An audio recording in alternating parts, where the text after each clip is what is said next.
But we all panicked and we had to work double time, overtime. Mr. President, next to propose the amendments is Senator Robin Hood Padilla, Mr. President. Senator Padilla is recognized. Maraming salamat po, Ginoong Pangulo at sa ating pinunong mayorya. Ang inyo pong lingkod ay naghahain ng mga sumusunod na amyendang institusyonal para po sa 2026 General Appropriations Bill o GAB. Una po, para po sa National Commission for Indigenous Peoples, ito po yung para sa pagtititulo ng kanilang mga lupa, 200 million pesos po. Para naman po sa Supreme Court of the Philippines at lower courts, para po ito sa Sharia, karagdagang 200 million po.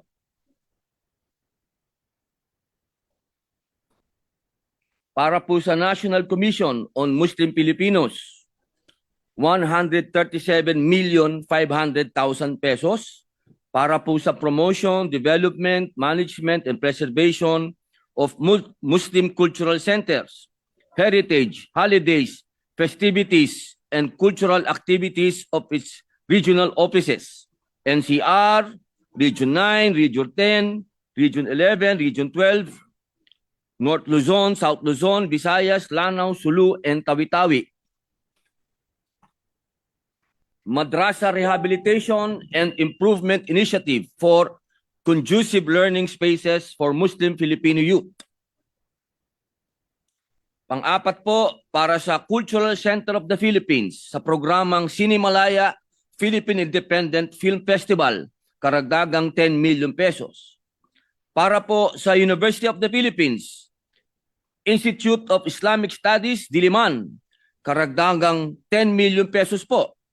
Ito po ay ilalagak sa Heritage, Digitation, and Publication Project. Tsaka po sa Smart Library. Ganon din po para sa University of the Philippines, Department of Military Science and Tactics. Karagdagang 10 million pesos po para po i-repair ang Atienza Hall, kabilang ang ROTC Cadets Room, ROTC Logistics Room, Prepositioning and Equipment Room at DMST Property Room. Ganon din po para sa Tarlac State University, Center for Peace, Indigenous Peoples Resources and Development, implementation of the Integrated Governance, Health, and Nutritional Assessment of the AITA Billings of Maamot, San Jose, Tarlac, karagdagang 700,000 pesos po. At para naman po sa CDA, sa Cooperative Development Authority, nabibigyan po ng tig-2 milyon ang bawat bayang nasa conflict areas. Ito po ay nakakahalaga ng 12 million. Iyan po yung bayang Agri-Fishery Producer Cooperative, Bakong Kalilintad Agriculture Cooperative, Al-Iraj Agriculture Cooperative, Pangao Munay Abaca Farmers Agriculture Cooperative, Pagnawan Bangsamoro Agriculture Cooperative, Sultan Makapaar Agri-Producers Cooperative. At siyempre po, meron din po tayo para sa DA, karagdagang 413 million. Ang halagang ito po ay sa napakaraming request po ng mga LGU para po sila ay magkaroon ng farm to market road. At ganun din po para po sa Marawi Compensation Board na madagdagan po dahil katakot-takot po ang mga humihingi po dyan ng compensation, ngunit nalilimitahan po dahil hindi po na ibibigay yung sapat na budget. Ganun din po karagdagang pondo din po para sa National Commission po uli ng Muslim Filipinos para po uli sa kanilang mga programa para sa Madrasa Education, Sharia Program, at Quran competitions. Ganun din po uli sa University of the Philippines para po sa Islamic Studies din po, karagdagang budget po para sa proyektong A Half Century Legacy Transformation and Resurgence from UP Islamic Studies to National Institute of Islamic Studies and Civilizations.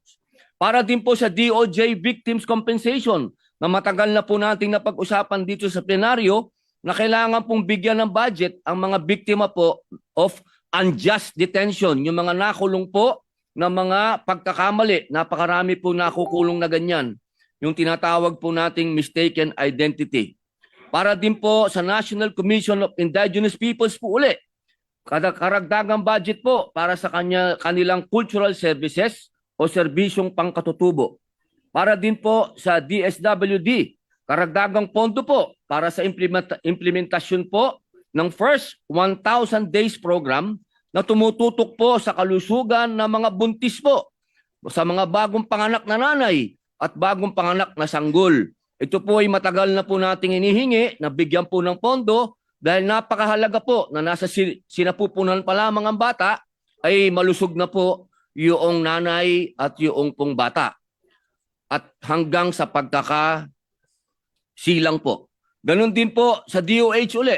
Karagdagang pondo po para po sa tamang nutrisyon ng mga bata. Ito po yung information po na maibibigay po natin sa mga bata pa lamang upang hindi na po natin sila maging problema pagdating po ng panahon na sa murang edad ay alam na po nila na ang mga matatamis ay hindi po para sa kanila at hindi dapat abusuhin dahil para po itong droga.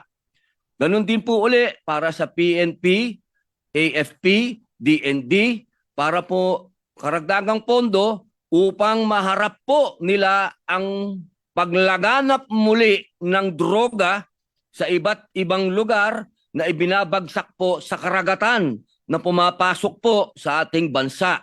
Ito po ay karagdagang pondo upang sila po ay hindi lang makakonfiscate. Kasi karamihan po, confiscation lang. Ibig sabihin po, meron pong mga lumulusot, meron pong nako-confiscate at wala po pang nahuhuli. Wala pa pong nahuhuli na nagpapasok ng droga mula sa karagatan. At para din po sa DND, AFP, na sana po madagdagan ng kanilang pondo para po sa AFP Corps of Engineers upang makatulong po sa mga infrastruktura na pinoproject po ng ating pamahalaan na alam po natin na hindi magkakaroon ng bahid ng korupsyon. At para din po sa DNR, karagdagang pondo po para maiayos po nila yung kanilang proseso para hindi po nagkakagulo-gulo sa pagbibigay po ng mining permits na sa kanila po nag-uumpisa ang gulo imbis na sila po ang nagbibigay ng katahimikan at kapayapaan sa usapin ng minahan. At ganoon din po para sa FDCP. Sana po magkaroon po ng karagdagang pondo ang FDCP upang ang ating pong pelikula, industriya ng pelikula ay unti-unti na pong umusad katulad po ng mga nangyayari sa mga kapatid nating bansa katulad po ng Korean, Thailand at ng Japan. Para naman po sa PICO, karagdagang pondo rin po para once and for all, malutas po natin ang problema sa troll farming. At siyempre po, ito pa po, para po sa NHA, karagdagang pondo po upang mapalakas po ang kanilang kakayahan sa pagsasagawa po ng relocation at resettlement. At para din po sa DICT, karagdagang pondo rin po upang mapalawig ang saklaw nila upang itaguyod po ang digital inclusion upang maisama po sa saklaw nito ang Badjao Schools. At higit sa lahat po, panibagong building po para po sa MTRCB. Kasi naririnig ko po kanina, yung building po ng OMB, napakaliit po nun. Alam ko po yung building na yon dahil naialok na po sa akin minsan ang posisyon na yan. Nakita ko na po yung building, napakaliit po nun. Kaya sana po magkaroon po ng karagdagang pondo MTRCB para magkaroon po sila ng sariling building dahil ang MTRCB po ay nag-iisang ahensya ng gobyerno na kumikita. Yun lamang po. Maraming salamat po, Ginoong Pangulo. Maraming salamat, Senator Robin, at maraming salamat sa inyong mga mungkahi. Ito po ay isasubmit na ho natin for consideration of the body. Maraming salamat. Salamat po. Joel De Leader. Mr. President, may I recognize a distinguished colleague, Senator Francis Kiko Pangilinan. Senator Francis Pangilinan is recognized. Thank you, Mr. President, Majority Leader, To the chairperson of the Committee on Finance, we would like to respectfully present for the body's consideration, the Department of Agriculture, National Irrigation Administration, and the judiciary's additional referrals as proposed for the calendar year, fiscal year 2026. And we are submitting the same to the chairman of the Committee on Finance. The DA's additional proposal will ensure that the national budget prioritizes the needs of our agriculture sector para sa ating mga magsasaka at mangingisda at para sa layunin na wala ng Pilipinong magugutom. We further submit the DA's additional requests for reconsideration received by this subcommittee J. These are institutional amendments, Mr. President, not individual amendments. These submissions outline the necessary adjustments to strengthen food security and support rural development.